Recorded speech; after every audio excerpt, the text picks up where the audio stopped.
From the Library of Congress in Washington, D.C.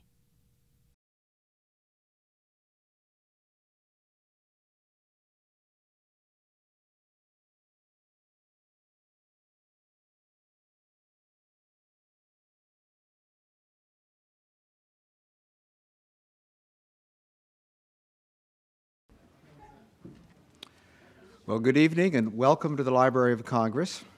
I'm John Cole. I'm the director of the library's Center for the Book, which is the reading promotion arm of the Library of Congress. We promote reading throughout the country through state centers for the book that we've helped inspire. Many of them work carefully and closely with local authors to promote local book traditions. We also have a series of reading promotion partners. Mystery Writers of America is one of the 82 partners that we have. With those partners, we come together to support jointly interesting projects and ideas and programs such as tonight's program. I feel a special affinity for Mystery Writers of America because last year they gave the Center for the Book the Raven Award. Thank you.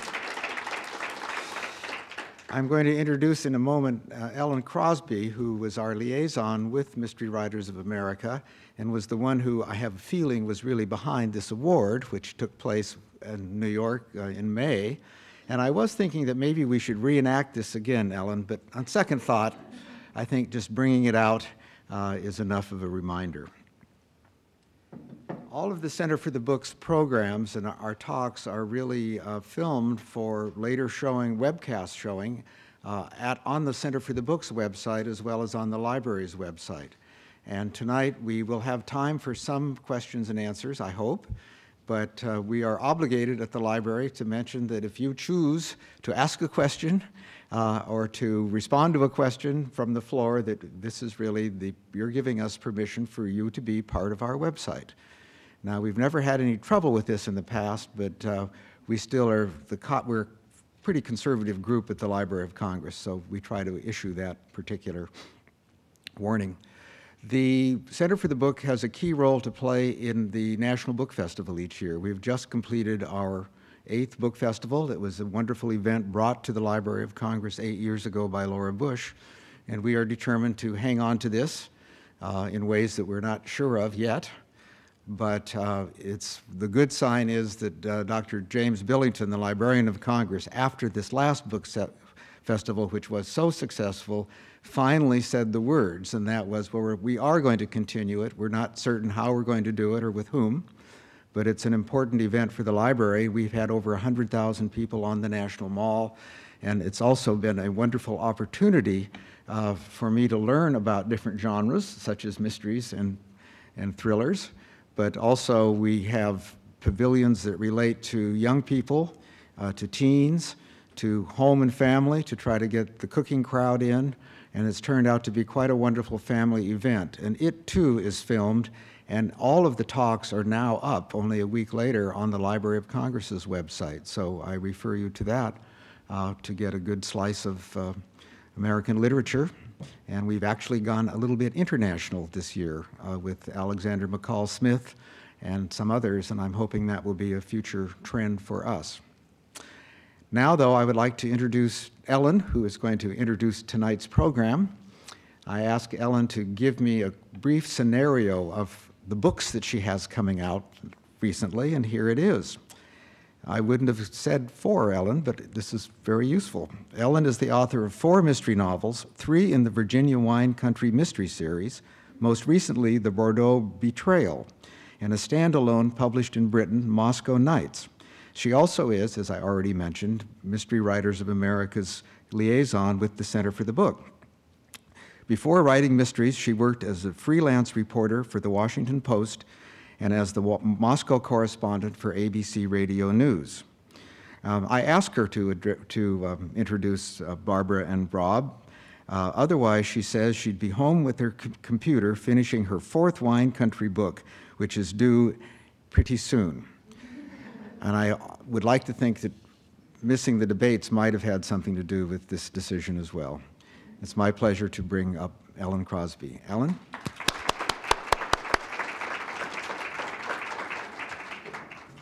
put my award in a safe place. Thank you. Thank you, John.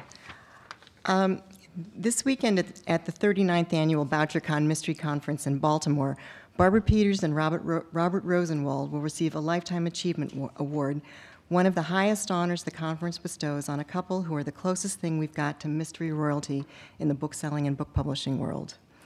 20 years ago, after careers in history, libraries, and the law, Barbara Peters moved to Scottsdale, Arizona with her family. Soon afterwards, she began discussing the idea of opening the Poisoned Pen, which was a bookstore, as a kind of hobby to support her book habit. Since then, the store, which was originally founded as a mystery bookstore, now specializes in quality fiction and nonfiction, and as Barbara says, anything we like. To get an idea of the diversity of anything we like and what Barbara, Rob, and the staff at Poisoned Pen read, I recommend checking out their monthly recommendations on the bookstore's wonderful website, www.poisonedpen.com. My favorites are those noted by Barbara's mother, who is listed appropriately as my mother, or as Rob called her, the famed killer reviewer, MM. The Poisoned Pen is the only bookstore in the country no mystery author wants to miss on a book tour. I personally consider it akin to Lord.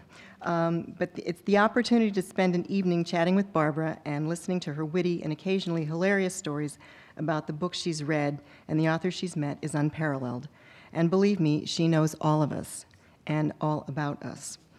Along with Rob, Barbara lamented the loss of so-called mid-list books that were no longer available in bookstores. So in 1977, Poisoned Pen Press was born, and as a couple, they became even more dedicated to pursuing a life of crime. I won't steal their thunder here except to say that they now publish both reprints of books they like as well as new fiction. With more than 100 authors and 600 books in print, Poisoned Pen Press has earned extensive major newspaper and publishing media reviews, as well as the mysteries Agatha, Anthony, and Seamus Awards, and several Edgar nominations. As Barbara says, Rob founded Poisoned Pen Press, and she's editor-in-chief. So she owns the bookstore, and he works for her. He owns the press, and she works for him. Thus, they stay happily married. Tonight, we're in for a treat and a lively discussion about mysteries and book publishing by the real mavericks who come from Arizona. It is. We're not going to. It's my pleasure to present Barbara Peters and Robert Rosenwald.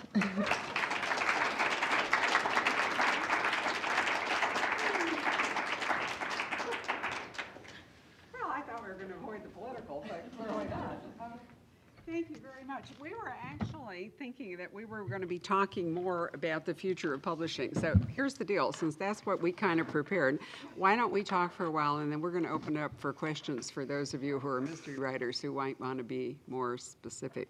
I want to thank John and Ellen and the Mystery Writers of America, as well as the library, for inviting us to do this. I should tell you that John and I became acquainted because I came to the Library of Congress in 1975 as part of their then intern program, which was a wonderful training program for, as I was, a new graduate from library school.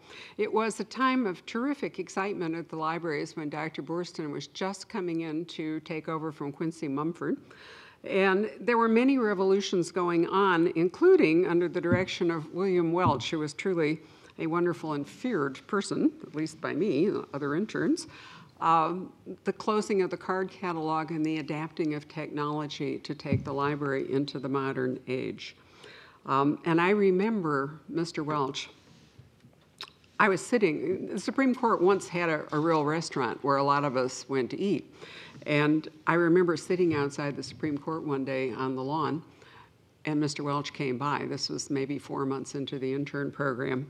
And he kind of looked at me, and he walked over, and he shook his head. Now, this was not a good sign. And I smiled bravely, and he said, "I've been looking at you." And he said, "You know, every once in a while, we get one of you into this program.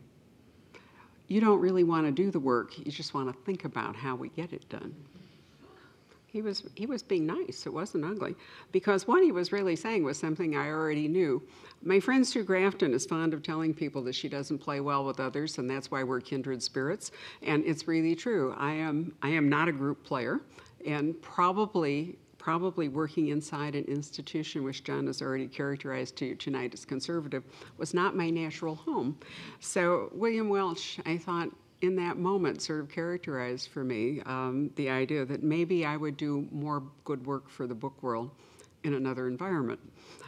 Also, if that was his position, I was sure to do better in another fight. Anyway, what it did was it really taught me to think about how things might work. And as a result, I think Rob and I have had a wonderful time over 20 years in publishing, really thinking about how things work and where it's going. I was very flattered in the year 2000, Publishers Weekly did a feature about where everything was going in the 21st century, and I was the bookseller. And I asked them, why me? Because there were many other much bigger and more interesting bookstores than the Poisoned Pen at that time, and they said, because I was the one they thought the most about where we were going. Now, from that, if you know me and realize that I have almost no technical expertise, I can tell you that it's not important that you know how to do things so much as that you know they can be done. And Rob knows how to do things, so I really sort of sit at his feet, and every once in a while I'll ask him a question about how we can do things. But I want to take you to think about the revolution that we are currently looking at in the publishing industry. Now, supposing you'd worked in the manuscript industry in the 15th century, and one day along came word that Mr. Gutenberg had come up with a revolutionary idea, movable metal type. Furthermore, he was going to lock it into a frame, use a wine press, develop it into a printing technique, and produce books at a massively improved level than you were able to do it. Now, I want to point out right there that innovation builds on new technology. The Stanford commencement address that I remember from my own graduation, the man who invented the Polaroid camera gave the address, and he said that all progress in those kinds, in his field anyway, and in most fields, is built upon existing technology. You can't have space travel till you have computers. You can't do a lot of things until there's supporting technology. And I think that we are currently in the throes of a new book technology, i.e. digital, electronic. And to think that it's going to go away is really a fatal mistake. But it does matter how content or narrative I think of as really the fiction driven by narrative, how it is presented to you, how you experience it, and how you interact with it. And that became very clear to me when Rob and I were in Melbourne last January. Mm-hmm. And we went to an exhibition at the Melbourne Library. The Melbourne City Library is really fabulous. And as we walked up to this exhibition on the 5th floor, they had a very simple and completely arresting display. There was a Torah, there was a Bible, and there was a Quran. And under it, they translated that the Torah really means commandment. It is concise, the content, and lends itself perhaps to rules to live by and also disputation or discussion.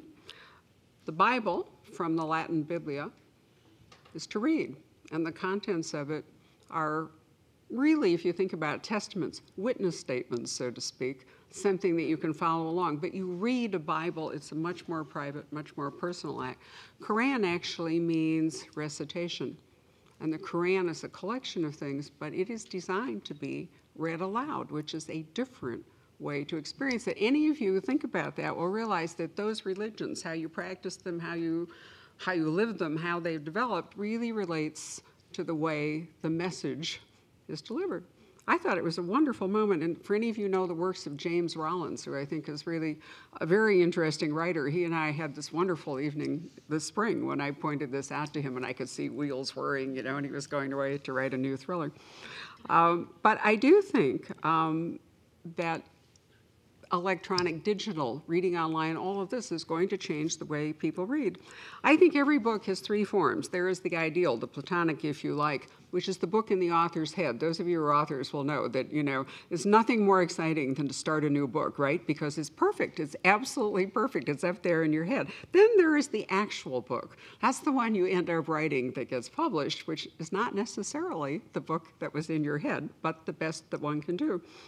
And then, and this is what I know as a bookseller, there's the book the reader reads, and every single one of the readers who read it reads it differently because the reader brings him or herself, all his experience, all his reading skills, whatever, to the book. So books always have existed, I think, in at least 3 forms. What I think is happening or will happen with this digital revolution is that there will be different kinds of reader interactions. They will be, you used to only have to have one skill, which was that you could read. But now, if you think about the way kids, and I see this a lot with children's events at the store, we had one with the Irish author Owen Colfer, for example, and they were all speaking in tongues as far as I was concerned. All the kids and Owen Colfer had no idea what they were really talking about. And the reason I didn't know what they were talking about is they were all referring to his website content and all the cool stuff out there that all of these kids who were reading the book had read it as part of, in fact, a larger project, reading his website.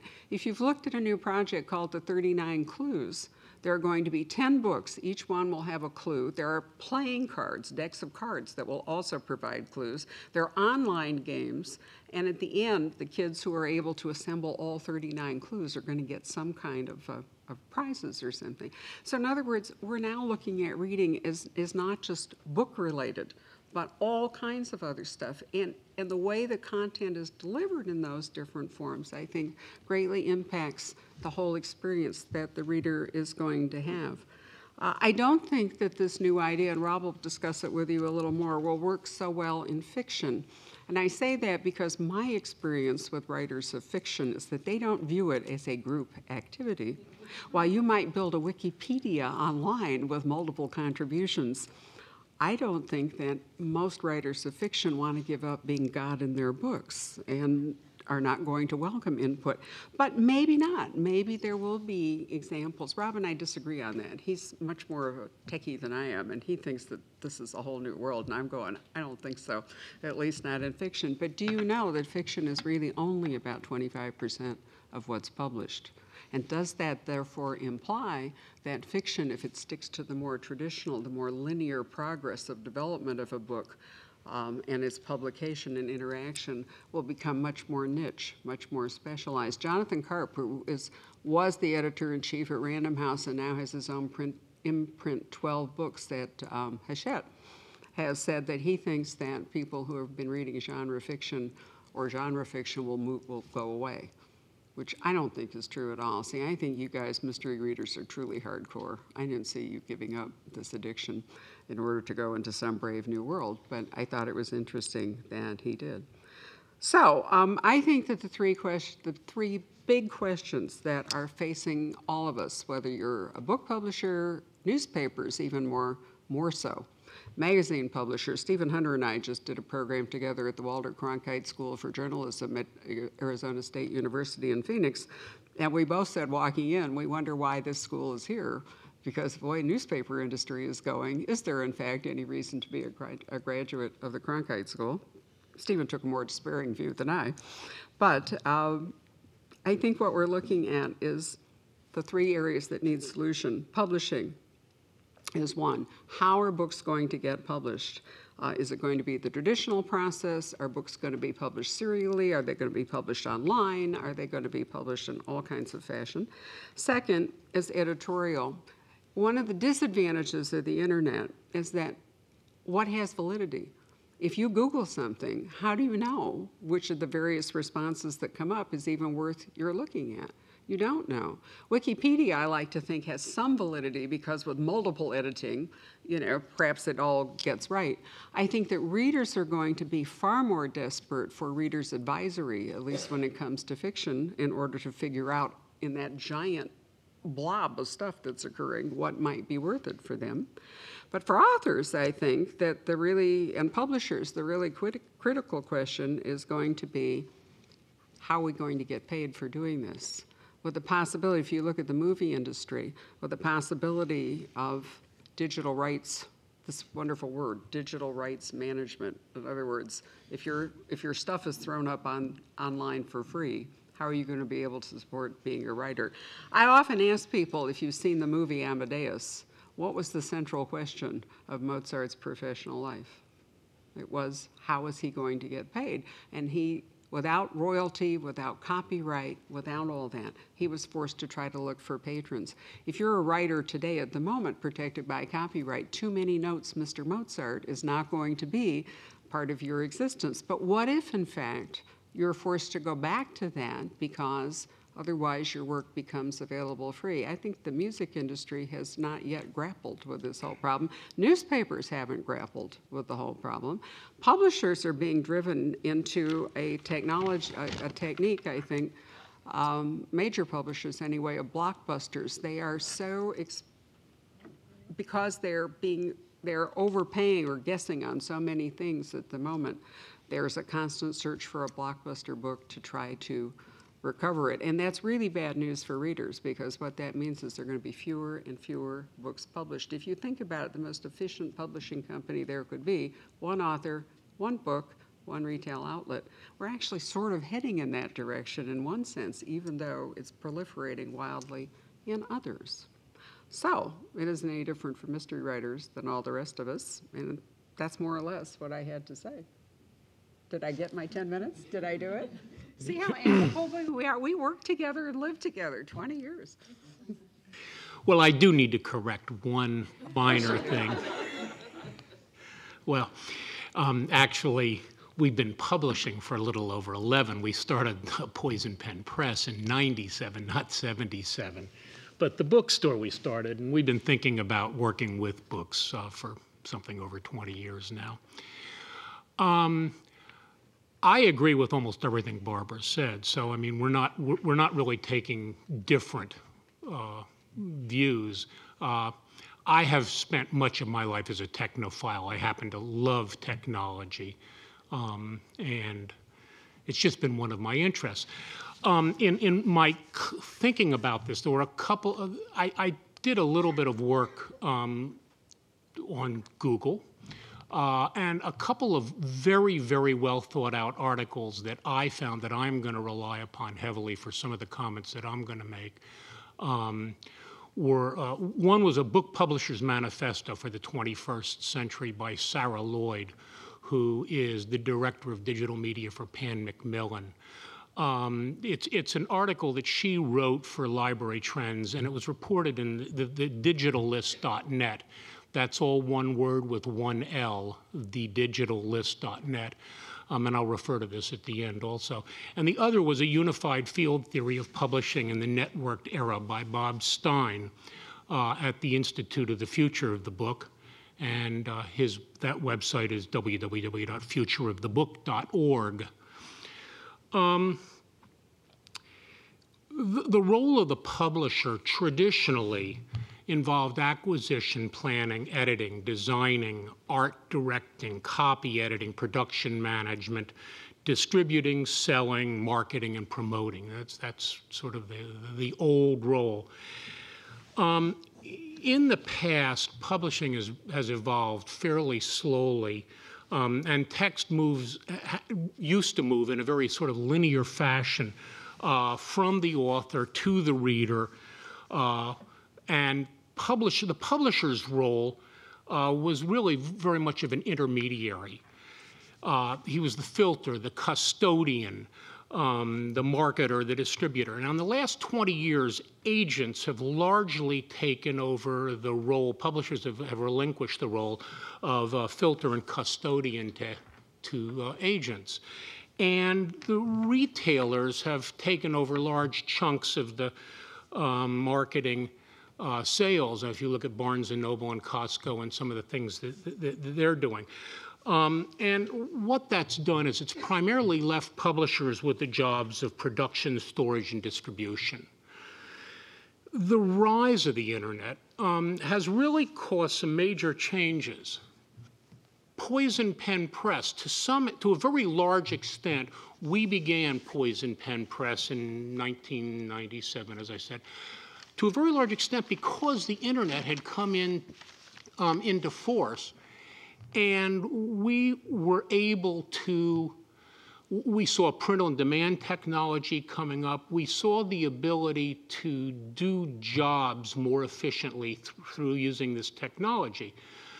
Poisoned Pen Press is basically a 6-person company. we're publishing 35 to 40 new books per year. We do an equal number of large print editions and about 30 or so trade paperback editions. In other words, we're increasing the number of books available by something over 100 ISBNs annually. There are publishing companies in New York with 100 people that aren't putting that kind of output out. Now, they may be selling, they are selling many, many, many more copies, many more books, but they aren't putting that much work out, and we're primarily doing it. We have 50 or so volunteer readers who help us in the acquisition end and help us filter the materials that come in. We have illustrators, editors, proofreaders around the world, many of whom we've only met online. So the internet was really an enabling technology, it enabled us to distribute work and to have a very small, moderately at least, efficient office. The argument that Bob Stein and Sarah Lloyd make, and I I completely agree, is that other than narrative fiction, the internet has fundamentally changed the author, publisher, reader equation. Bob Stein gives what I think is a great anecdotal report. He talks about a mother in London who recently described her 10-year-old boy's reading behavior. He'll be reading a printed book, he'll put the book down and go to the book's website. Then he'll check what other readers are writing in the forums and maybe leave a message himself, then return to the book. He'll put the book down again and Google a query that's occurred to him. Bob Stein writes that he'd like to suggest that we change our description of reading to include the full range of these activities, not just the time spent looking at the printed page. I think that I had a sort of a funny thing this morning that I was driving back to where we're staying, and I'm in my car at, I don't know, Connecticut Avenue and wherever, and I saw this young man. He was dressed in a white shirt and tie, black pants, wingtip shoes, on a skateboard, navigating traffic and checking his BlackBerry. And in some respects, this is behavior that 10 years ago, certainly not 15 years ago, you couldn't have seen. It didn't exist. And he sort of looked almost like he was getting ready to send a message. I mean, here's this guy dodging traffic on a skateboard, dressed in business clothes.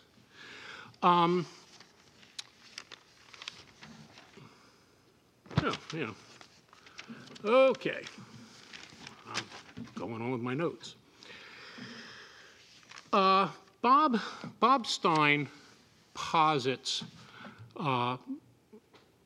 in his paper on a unified field theory of publishing, he says, what are the characteristics of a successful author in the era of the digital network? And significantly also for readers, how do you account for the range of behaviors that comprise reading in the area of the digital network? What is the role of the publisher and the editor? What is the relationship between the professional, that is the author, and the amateur, the reader? And do the answers 1 to 4 afford a viable economic model? These are the questions that he deals with, and I think this is, I'm not going to go into length on either of these papers, but I would really suggest that anybody who is interested in this take a look, because I think that there are some very important, useful questions raised and some answers at least offered. Sarah Lloyd, whose paper I found most intriguing, I think she accurately says the question really is no longer, will consumers read on screens in the future, or will all content be found on the internet? The question is rather, how will consumers read on screens in the future, and how will all content be found on the internet? As I said, I don't believe necessarily that narrative fiction is going to take the form of an interaction between readers and authors, but I think that if you look at textbooks, if you look at any works today of nonfiction, there is an interaction that's going on. Readers want to be involved. The Kindle and the Sony e-reader, but the Kindle especially, is probably about the closest thing that exists today in my mind, and Ms. Lloyd comments the same, to getting it right. It is by no means perfect, but the ability to be connected, to pick up a book anywhere, anytime, its wireless connection, its ability to search, it has the ability to annotate. One of the defining characteristics of a book, one of the things that makes books great, is the portability, the ability to write notes in the margin or to highlight text. These are things that really impact us as readers, and the reason we love them. And the use of digital ink. A good friend of mine, shouldn't say good friend, but certainly a friend, Jeff Dunteman, who was one of the founders, I'm not going to remember the name of it. Started with a C. Well, no, he was, Coriolis Press, thank you. Made a comment, and I don't know that it's original with him, but if you think about the human eye, one of the problems with computer screens, if you think about the human eye, it was not designed to look at emanated light. It was designed to look at reflected light. We don't see well in the dark. We see things by looking at what is coming back to us from the light that is bouncing off of it, which is one of the reasons that if you look at a computer screen all day, you get eye fatigue. And of course, this is an area that many people are studying and working on. Digital ink is a technology that is still very much in its infancy, but basically it is using reflected light to transmit the image. In a dark room, you cannot read a page that is written in digital ink unless it happens to be backlit, and I don't even know whether such a thing currently exists, although I'm sure. But the point is that it uses effectively electrostatic charges on a neutral background, not yet white, pretty much gray, and it can change quite rapidly, and it is much, much easier to read. We have a Kindle. We get a number of. I hate it. She hates it, but she also ends up getting a lot of manuscripts that come to her because she can take on a trip, and we travel a fair amount. She can take 40, 50, 60 books in a little 5-ounce package. And of course, it has the ability to adjust the type size, and it's not perfect by any means, but it's certainly the closest thing that we have right now to being a workable digital device. And I think that really the question is, what is going to be the device? What is going to be the nature of the screen? Sarah Lloyd concludes her article, and I wanted to read it because I think that it's an accurate description of what publishers need to deal with.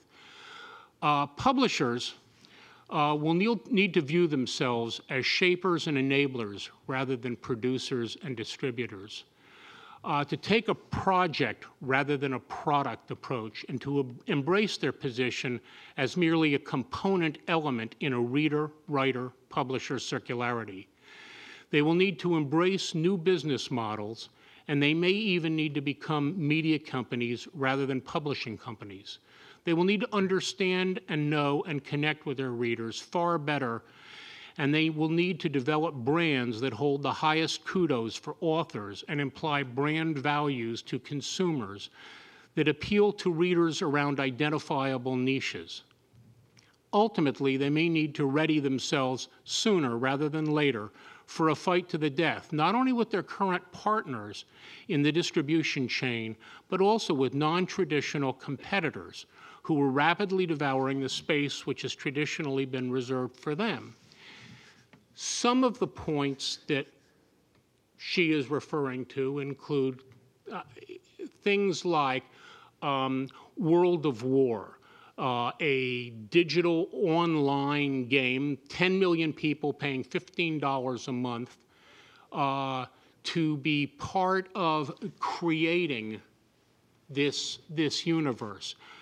Each of them is scripting his or her own story using the tools that have been set up by the quote author, which is a very interesting.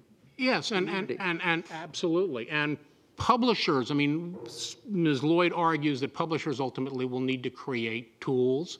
The publishers will need to create tools for readers and writers to better interact. I do think that we're at the beginning of a very interesting time. I do think that the relationship of reader to writer in the overall scope of books and publishing is very, very much undergoing change right now. And exactly how it will go, I cannot tell you, but I can tell you that it is happening, and it's going to continue to happen and accelerate. There's some really interesting things going on. For example, Dr. DeSimone, who is just giving some of us a look at the Rosenwald Collection, which Rob's grandfather donated to the Library of Congress many years ago. We were talking about looking at illustrated woodcuts or some illustration, and I was reminded that one of the hottest things going at the moment is the graphic novel. The DC comic has come back. Those of you who've been to see Iron Man and all of that will know that. We're getting a lot more image. Maybe image is beginning to replace text. Maybe in part it's there because so few people have good reading skills anymore, which is a truly depressing thought, but true. I'd like to annotate my comment about the Kindle by saying you probably already worked out, listening to us, that one of us is more comfortable with technology than the other.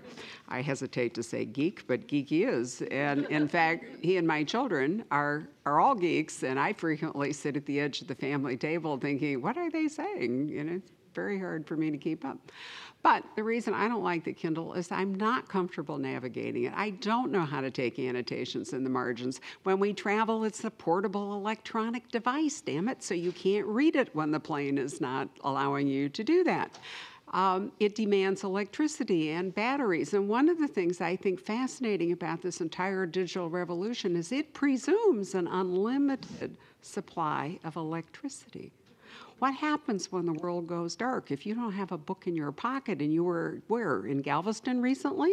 What were you doing for entertainment? Because you sure as heck weren't doing stuff online unless you had access to some sort of, I don't even know how it works. Never mind. When we started the bookstore in 1989, Rob, on the third day, came in with a fax machine. I say this often because I just love this. And I thought, he being a notable gourmand, then he brought the fax machine over so we could order lunch on an easy basis. And he said to me, you're going to need this. And within a month, it was programmed with fax numbers in Japan, England, all around the world, because Scottsdale is a major tourist destination. And my little hobby bookstore turned into an international bookstore like a flash, because people came through and they said, oh, this is so much fun. I wish we had one of these at home. And I said, I'll write to you. And that was my first mistake 20 years ago. But we were, as a result of faxing, we were ready for the internet. We were really ready to be bricks, clicks, and mortar, which is, no, is that the deal? Bricks, clicks, and what? Catalog? No, it's bricks, clicks, and catalog. Something it's supposed to be the superb retail environment at the moment. We were ready for that because we had bricks, the store, we had clicks, then the fax, and we had catalogs, me. And it's worked out pretty well. But I really think at the moment, I am seriously questioning the future of bookstores at all, and independent bookstores. And since we're in a library, Dr. Cole, I think the library really has a lot of things it needs to think about. What does it collect? What is the Copyright Office actually, required to accept now with all of this? How permanent is digital stuff? Print-on-demand books, a lot of them are not going to last because, if the ink wasn't good, the paper wasn't good. There's a huge amount of ephemera. And, again, what is it that's worth collecting? If the Copyright Office mission is to collect one of everything that's in print, it's going to, It's going to be like swamped. It is swamped soon. What of that is worth keeping as compared to, and who makes those judgments? So, there are libraries, I think, and even how do people use libraries? Do people come in now for books, or do they come in to use the free computer? If people are creating crimes, is it better to go to, your mystery writers, is it better to go to the library and use an anonymous computer than to create a trail? Forensic people are now looking at your hard disk to determine whether you've been to websites and looked up recipes, for example, deflensing a corpse. So that you can, there is a very good recipe in an Aaron Elkins books, which I still remember, involves Tide. If you should kill someone, how you can remove the flesh from the body and thus easily get rid of it. We had a murder in Scottsdale in which if the woman had done that, she would not currently be in jail. So there are all kinds of things that I think are going on out there that are completely fascinating, and we would love to open this for questions. Was I supposed to say something before I quit, though, about the role of Library of Congress and Rob's in my life? I would love that. You would love it. Okay. I will very quickly tell you the story. As I told you, I was a librarian, an intern here in the 1970s. And one of the most exciting things that happened was when the Great Hall was reopened after umpteen years of being turned, it was horrible plywood and niche offices and all that beautiful artwork out there was obscured. And when it was opened, Lessing Rosenwald and his wife were invited down to the library for a very prestigious lunch. And he was still alive, but he had made his deed of gift to the library. And I can't even remember at this distance whether I physically met them or I just thought I did, because everybody in the library was talking about it and we were all running around looking at them and the whole thing. But in any case, I did know who he was. Years later, at an adversarial national bridge tournament in San Diego, this dreadful man sat down next to me and in the course of the game called the director on me for cheating. And I'm happy to say that the director ruled in my favor, and I was about to dust this guy out of my life forever when my eye fell upon his scorecard, and there it said, Robert Rosenwald. And I thought, nah. And then, just as I was turning away, I made one of those life-changing, one of those little things in the flick of an eye can change your life forever. And I turned back to him and I said, did you know Lessing Rosenwald? And Rob looked at me, and he said, yeah. And I said, well, you can't be as bad as I think you are. And that was sort of the start of our romance. But I often think... I know you're going to all find this very hard to believe, but we do have different renditions of this story. But I really like to think that Lessing, who was truly a book lover, would kind of enjoy the idea that the Library of Congress was the yenta in our relationship. So if nothing else, you can go away from the program tonight with this view of the library as matchmaker. You want to tell your version? No. No, I did want to say, though, again, I'm gonna give you just to repeat, because I think these articles, there are many others, and they lead to very interesting paths. www.thedigitalist.net with one L, not LLIST, and www.futureofthebook.org. There's a great deal of discussion that I did not touch on with regard to digital rights management and...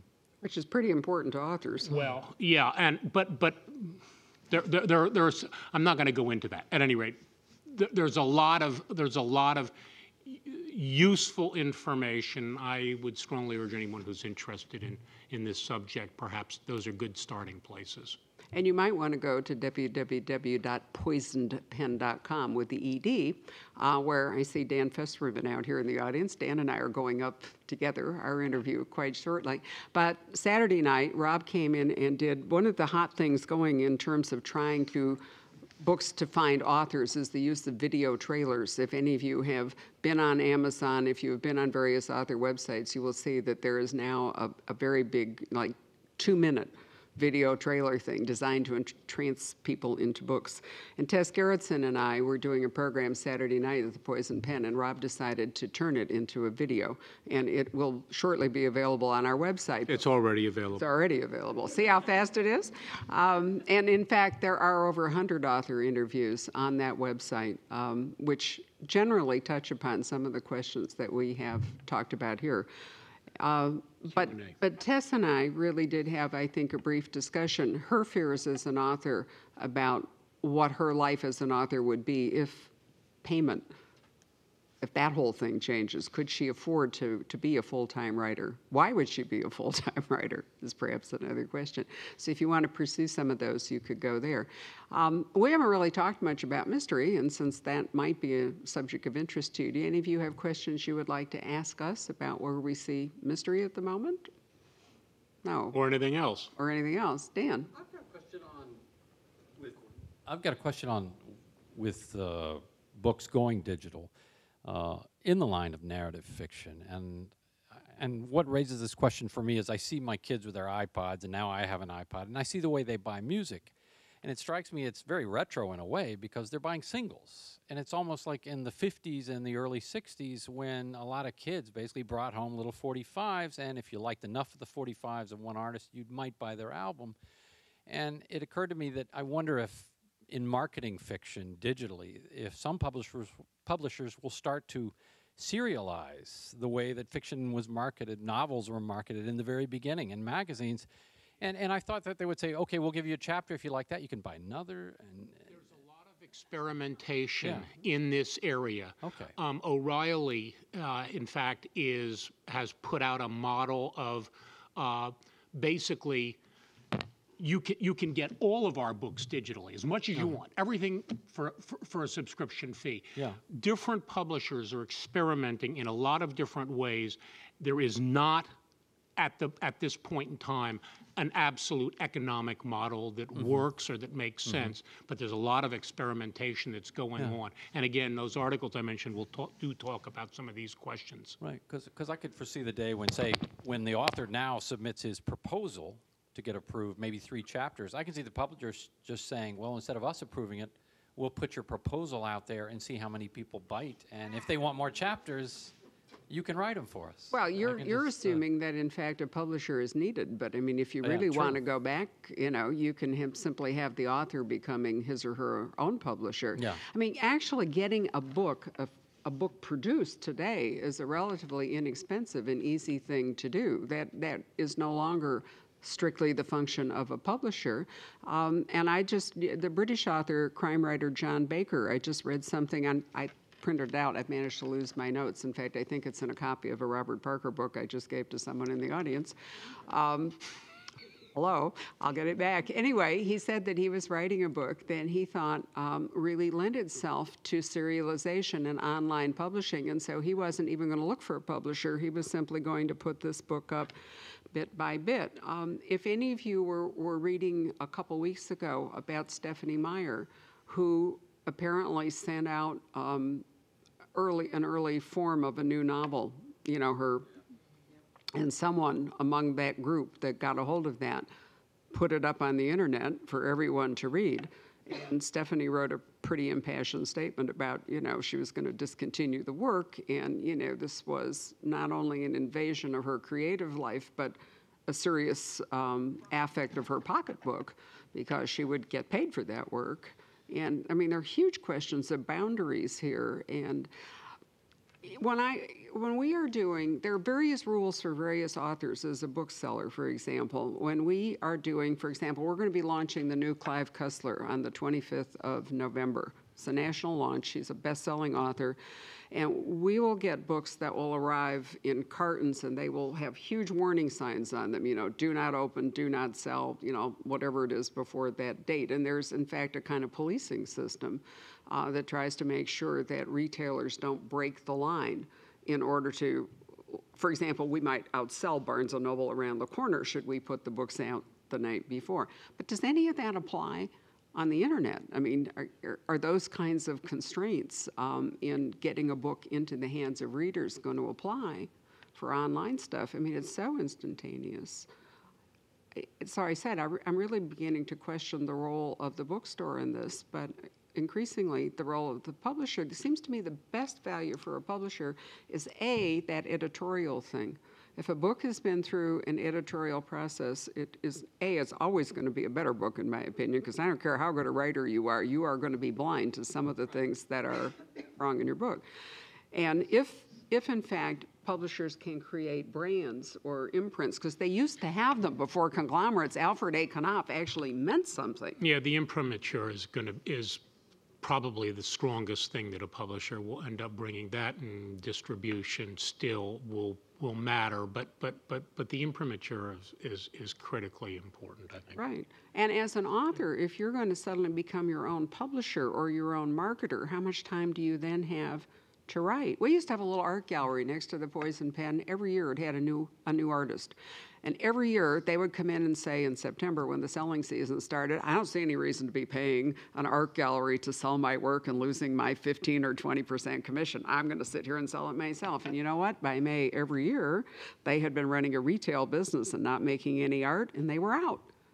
And so they would go away and some new artist would come in, and I used to think there's no transfer here of, experience or information. You think you have that problem as a writer. If you are marketing your book, well, you already have to do that on book tour, but if you're publishing your own book, designing your own cover, when are you writing? And that has, I think, very serious economic consequences. Right. Others. Sorry, go ahead. I was going to say I was just going to say other questions. Ellen? Oh, sorry, you're waiting for the microphone. I know this might go down the road you don't want to go to in terms of talking about digital rights, but what do you think about the fact that because a book can remain published in perpetuity, if like my publisher owns the electronic rights and it comes out as an ebook, what does that do to when the rights could ever revert back to the author if the print book goes out of print, like Simon & Schuster had done? It's all a matter of contract. I mean, I think, a contract is simply what any entities happen to agree to. And I don't know that there is any standard contract about that, but I think authors need to be even more vigilant about language in their contracts about when rights revert, so that you don't find yourself with a book in perpetuity.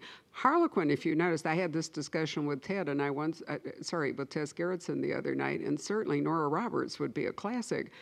Apparently, if Harlequin publishes a romance, they have the rights forever. And there are some authors who have gone on to other sorts of publication in other fields who still find, as they become successful, that those early Harlequin books come back to haunt them over and over and over again. But they obviously did not have a contract that was particularly specific. Do you have something? Well, it may have been specific, but it may not have been specifically in their favor. But I think that the digital rights. Think about a book that forget about a mystery novel per se, but think about a book where you're referencing someone else's work online, and there's a big lawsuit between the Author Guild and Google Book Search regarding Google's very, very liberal use of the free free use? I think so. Yeah. Is it fair use? Fair use. Thank you. Sorry. Doctrine of fair use. There are big questions here that have not been answered and that probably aren't going to be answered in the near future. I do think that authors need to read their contracts very carefully and think about the ramifications. Many of the contracts we write specify that we have electronic book rights, but we have to maintain minimum sales levels in order to maintain those rights. That's other. Mark? It's your comment of the internet making everything accessible just seems like it's created a lot of noise, and when I hear you talk about the future of the bookstore maybe not being a future for the brick bookstore, hand selling seems to be so important for new authors finding new readers, what kinds of things are happening that if we're going to lose the bookstore and their critical role of sort of introducing readers to new authors, where does that replacement come into the equation? Sorry, I don't know that losing the bookstore is what I should have said so much as the bookstore is going to have to evolve. There are two. Why would anyone come into the Poisoned Pen and pay us $26 for a book they can go around the corner to Costco or whatever it is and pay for $15.90? I mean, it's a source of great irritation to me that I can go to Costco and buy books for me to sell at full price at my store for less money than I can buy them from the publisher. And I've had to do that upon occasion. I think that there are two roles that we fill and it may become even more critical as this whole revolution goes on. The first is the recommending function. Nonfiction doesn't need screens so much, but when anyone comes into the store, as happens umpteen times a day, and they say, sell me a good book, what does that mean? It means a different thing to every single person. The librarians in here will recognize the reference interview comes into play. What do you mean by a good book? Where do you live? What do you do? Where are you traveling? You know, what's your hobby? You've got to find some way to kind of get to the questioner's definition of a good book. Oftentimes it's just something else they've read they really liked, and then you can make analogs. And so filtering fiction is so critical that that's a function. But how do we make that pay? The other thing I think that we do, and is certainly what my store does, because we hold probably 300 events a year, which is exhausting but fun, is if everybody's going online and it's becoming an even more solipsist activity than curling up with a book, even though you're interacting with people, you're there in your jammies, you know, in your bedroom or wherever your computer is. Where are readers going to come together face to face? Where's the personal interaction going to be? And that's what I think we do. I'm really quite candid. When we have events, I always hold up the book and I smile at everybody and I say, welcome to another free evening at the Poisoned Pen, and here's the ticket. And people come in and complain and they'll say, well, you know, they'll come in with their book they just got from Costco with the big sticker on it, you know, and all. And I say to them, if you want to go to the movies, you can't buy a ticket at United Artists and get in at Harkins. It doesn't work that way. And our rule is, for example, if you come in to get a book autographed at any of our events, you must buy a copy of it, and then you can get a couple of other personal books signed. And I've had books thrown at me. I've had people hit me with baby strollers. I love the woman who particularly loved the woman who brought her baby and thought that she should get a free pass to a Sue Grafton with a book she bought somewhere else because she'd been pregnant when Sue was last at the store, and she was sure that Sue would want to meet the baby. Sue was rolling her eyes in the background. I mean, the ploys that you hear are amazing, but I always say to people, you know, a book is a wonderful present. You can read it and share it, or you can, you know, give it away or whatever it might be. I think one of the big problems going on at the moment is that major publishing is all focused in one place in the United States, and in England, it's London. But what you get is you get a community of people who are in a big city and relatively isolated, because in truth, there is no more parochial city in America than New York. Rob grew up there, so Rob could certainly support that. There's like a wall over the Hudson where they can see California, and that's as far as it goes. And the difficulty is that people in that industry, in that place, only talk to each other. And there are these urban myths that revolve around about how things are or where they should go that really bear very little relation to anything else. But that's the reality. And I do think that the internet thing is going to be healthy in the sense that it will disperse that, you know, make it more of a national dialogue.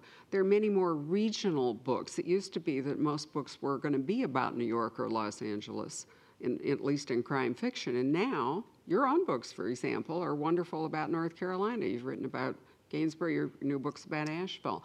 Marcia's writing about a different area. Ellen's over here in the wine country. You know, Dan is all around the world. You haven't written anything in Baltimore, you coward. You're probably scared to do that. Well, that's true. But the point is that we're now getting, you know, much more location central a varied location. People want to read about different landscape. What is this thing right now with the hot paranormal stuff? Are we all so unhappy? And I can really see this under the present month of election coming up, that we'd all rather be werewolves or vampires or, you know, whatever. Is, in fact, all this paranormal fiction not really a form of erotica? I think it is. I mean, vampire fiction is really erotica. And it depends on whether they make it cute or whether they make it, you know, whatever. Genre fiction itself is fascinating. Genre fiction revolves. When I opened the bookstore, you could not buy an historical novel. You could not buy a book by Anya Seton. There was an absolute influx of people who wrote historical fiction into crime. It's an easy change because somebody dies if you're writing history. So it wasn't that hard to write a mystery which, you know, was historical. Today, what do we have? We have Philippa Gregory, we have the Tudor Empire, you know, we have historical fiction is so hot, there's practically no historical mystery anymore because, in fact, historical fiction is easier to sell for bigger dollars. Right now, the paranormal is big. A few years ago, it was all the Da Vinci clones. After The Silence of the Lambs, it was all serial killer books. What is it that makes genres revolve? If I were going to go back and finish a doctorate, which I'm not sure I will ever do, why do I want to do it? It's a whole different question. But if I were ever going to do it, I think it would make a fascinating dissertation. You know, why do genres churn? And how often, what's the dynamic involved? And I think it's a generational thing to a great degree. I think 20 years is roughly a generation, and that's about, if you really look at it, how often genre fiction rises and falls the entire cycle. So, Dr. Cole, you getting up to say that this is the end? Thank you all very much.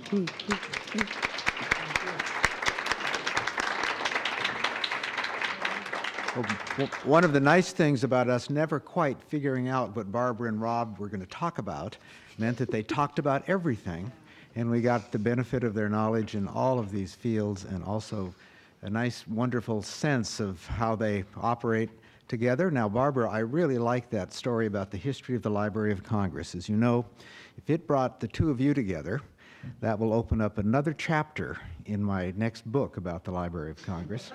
It also brought you and your beautiful wife together. Well, did it not? that's true. I guess that, and now that we look around, I can see that it's brought many others together. But it's really been fun to have both of you here, and thank you for Ellen for sort of helping us bring us all together for tonight. My wife Nancy and I have often visited the Poisoned Pen because Nancy's mother, my mother-in-law, lives in Mesa, Arizona, and we're out there each Christmas. And so part of our story has been the gift certificates that don't get cashed in, because we give each other the gift certificates and then it goes for a year or two. But Barbara's always so liberal in granting us, you know, the forever use, the perpetual use, I think, of these gift certificates, which might get us into rights someday, but probably not. Actually, it brings me back just to the enjoyment of reading and the enjoyment of the world of books, of which we are all a part. And again, just to thank you for being here, and we look forward to our next trip to Arizona, even though I was informed tonight that they're going to be traveling one more time when we're out there at Christmas time. I'm beginning to wonder about that, but I'm kidding. It's just coincidence. Just coincidence. So let's give Barbara and Rob one more hand, and thank you so much. This has been a presentation of the Library of Congress. Visit us at loc.gov.